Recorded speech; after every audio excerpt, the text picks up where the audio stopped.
नमस्कार साहिब बंदगी। गुरुदेव जी का एक बहुत सुंदर सा सूत्र है, कम खाओ और गम खाओ। कम खाओ और गम खाओ, छोटा सा सूत्र, लेकिन जैसे गागर में सागर भर जाए ऐसी स्थिति है इसकी। थोड़े में बहुत कुछ समाया हुआ है। दो बातें होती हैं। पेट में यदि कब्ज हो जाए तो फिर नाना प्रकार की बीमारियां उत्पन्न होती हैं।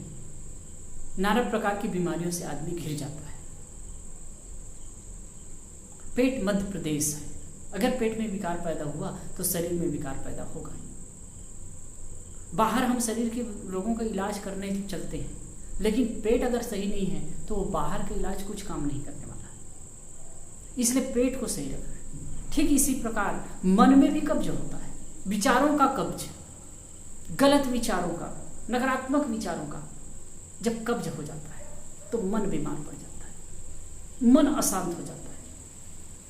और तन और मन, ये दो चीज बहुत मुख्य है आपके हमारे जीवन का, खास चीज है यही। इसलिए कहा तन स्वस्थ हो, मन स्वस्थ हो, निसाधना निर्विघ्न हो। साहेब सूत्र दे रहे हैं, कम खाओ। मनुष्य हमेशा अधिक खाता है, ज्यादा खाता है।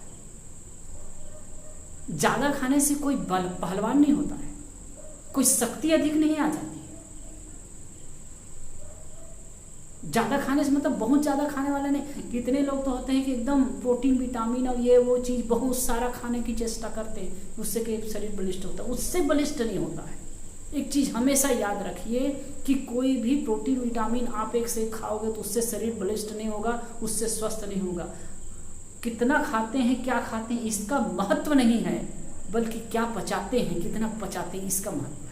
यदि बढ़िया से पचाते हैं तो एक दो रोटी खाने पर भी आपको प्रोटीन विटामिन मिल जाएंगे और शरीर स्वस्थ होगा। अगर नहीं पचा पाए तो प्रोटीन विटामिन वाली चीजें एक से एक चीज खाते हैं तो भी आपका शरीर अच्छा नहीं होगा, देखा ही जाता है। साहब ने यहां सूत्र दिया, कम खाओ।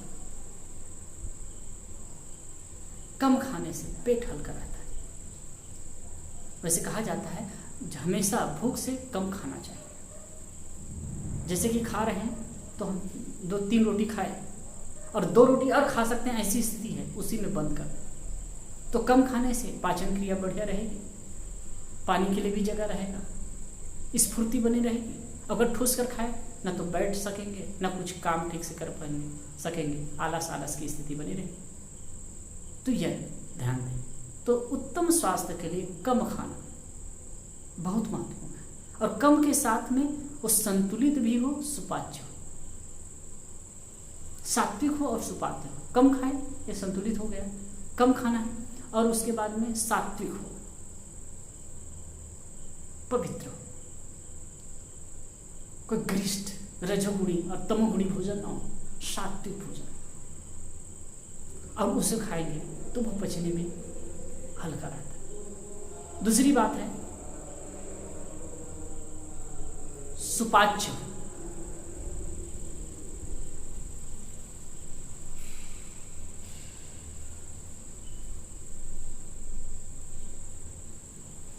तो ये ख्याल करें, कम हो, संतुलित हो, सुपाच्य हो और सात्विक हो। गरिष्ठ चीज कभी थोड़ा बहुत खा ले, अधिक नहीं खाना चाहिए कभी भी। तो हल्का खाते हैं, कम खाते हैं तो पेट अच्छा रहेगा, स्वास्थ्य अच्छा रहेगा। पेट बढ़िया है तो शरीर स्वास्थ्य अच्छा है। बहुत मोटवा करके मांस लाद करके भी क्या फायदा। आप स्फूर्त रहिए, पतले दुबले रहे लेकिन स्फूर्त रहिए, ये अच्छा है। और दूसरी बात है कम खाओ, संतोष करो, सह लो। हम थोड़ी थोड़ी बातों में चिढ़ते हैं, उलझते हैं, दुखी होते हैं, परेशान होते हैं, खींचते हैं। ये हमारे मानसिक अस्वस्थता का लक्षण है। हम सहते नहीं हैं, सह नहीं पाते हैं, इसीलिए समस्या खड़ी होती है।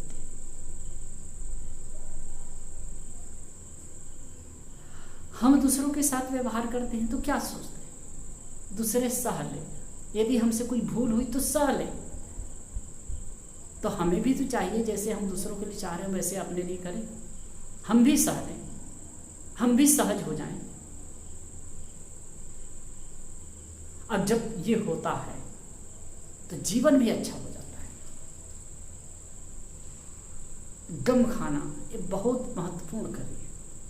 घर परिवार समाज में होते हैं, 4 लोग रहते हैं, कुछ न कुछ बात हो जाती है, यदि वही सह लिए। गम खाने का मतलब सहना भी होता है और संतोष करना भी होता है।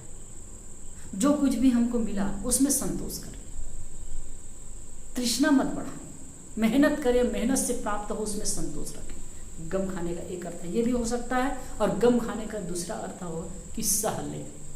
किसी ने कुछ कह दिया, प्रतिकूल बातें कह दी, किसी ने प्रतिकूल कर दिया,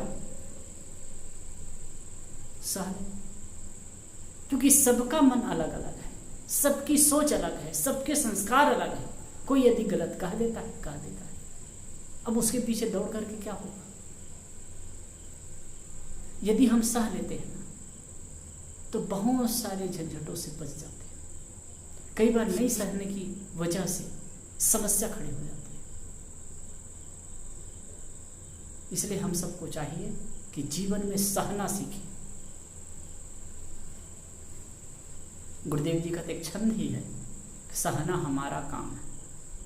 सह, यदि हमसे कुछ गड़बड़ होता है, कुछ गलती हो जाती है, हम चेष्टा करते हैं कि सामने वाला सह ले, कोई प्रतिक्रिया ना करे। भूल हो जाती है तो कहते हैं कि सामने वाला सह ले, कोई प्रतिक्रिया ना करे। और यदि हम कभी गुस्सा से किसी को कहते हैं, कुछ प्रतिकूल करते हैं, हम आवेग में, हम सामने वाला सह लेता है, चुप रह जाता है, तो हमारे ऊपर ही 1000 गड़ा पानी पड़ जाता है। हम सोचने पर मजबूर हो जाते हैं और कहीं ना कहीं वो अच्छा लगने लगता है। तो ऐसा हमको भी अपने लिए करना चाहिए कि दूसरा कोई हमारे साथ प्रतिकूल व्यवहार करता है, जाने अनजाने कैसे भी कर रहा है, तो हमको सहना चाहिए। और जहाँ सहन की शक्ति आई, मतलब समझ लेना कि आप ऊपर उठ रहे हैं अपने जीवन से, जीवन में ऊपर उठ रहे हैं, आपकी प्रगति हो रही है, आध्यात्मिक क्षेत्र, मानसिक लेवल में वो आप ऊपर उठ रहे हैं, बहुत कुछ प्राप्त हो जाता है, उससे कोई मतलब नहीं। बहुत कुछ प्राप्त कर लिए, बहुत कुछ हासिल कर लिए, इससे आपका जीवन नहीं बदल जाएगा, इससे आप बड़े नहीं हो जाएंगे। भौतिक चीज तो बनने और बिगड़ने वाली है, और उससे आपको संतोष और सुख नहीं हो सकता है। जीवन में यदि गम खा लिए, सहन शक्ति आई और संतोष होने लगा, तो इससे आपके जीवन में सुख आने वाली है। इसलिए हम सबको चाहिए कि हम जीवन में ये 2 चीज़ को अप्लाई करें, कम खाओ और गम खाओ।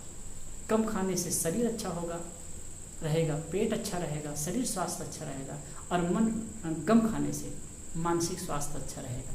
इसके लिए हम सबको प्रयास करना है। बोलो सद्गुरुदेव की जय।